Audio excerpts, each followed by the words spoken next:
আসসালামু আলাইকুম।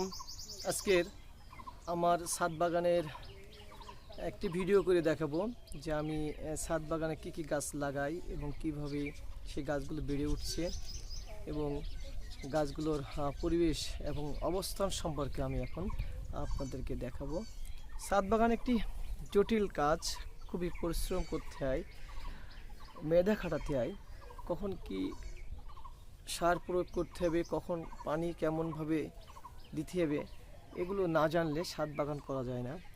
আমার অনেক সাধনায় তৈরিকৃত, অনেক বছর আগের থেকে শুরু করছি। এবছর একটু খারাপ অবস্থায় ছিল, এখন আবার ছাদ বাগানটা আমি পরিচর্যা করছি। অল্প কিছুদিনের মধ্যে আমি ছাদ বাগানটা সুন্দর করে তুলব। যা হোক, আমরা দেখি আমাদের গাছগুলো কেমন আছে, যা দেখে আপনারাও একটা ছাদ বাগান তৈরি করতে পারেন।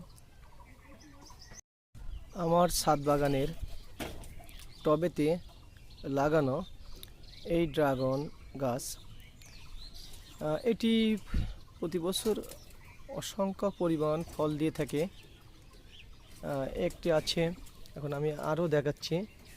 এই যে দূর থেকে দেখাচ্ছি, এই একটা গাছ, এইখানে এই গাছটাও হচ্ছে পুরাতন গাছ। এটা হচ্ছে মূল গাছ ছিল এটা। এখন এটাই প্রতি বছর 20-30টা ফল আসে এটাই।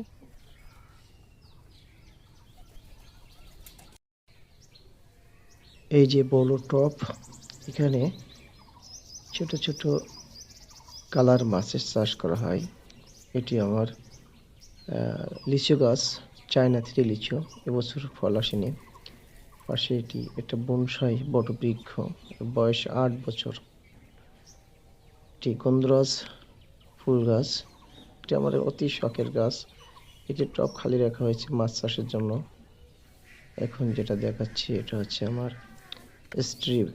স্ট্রবেরি ফলের বাগান। এই যে টবে লাগানো হয়েছে, প্রত্যেকটা গাছে প্রচুর পরিমাণে ফল আসছে। এবছর বেশ সংখ্যক ফল তোলা হয়েছে, আজও ফল তুলছি। অনেকগুলো স্ট্রবেরি গাছ লাগানো আছে। কয়েক বছর যাবত এই ফল আমার ছাদ বাগানে শোভাবর্ধন করে। এটির চারা আমি নিজেই উৎপাদন করি। এটি একটি গোলাপের চারা মারা গেছে, এটা হচ্ছে জবা। পাশে আছে ড্রাগন। এটক থেকে প্রতি বছর 30-40টা ড্রাগন তোলা হয়। এগুলো জবা ফুল গাছ,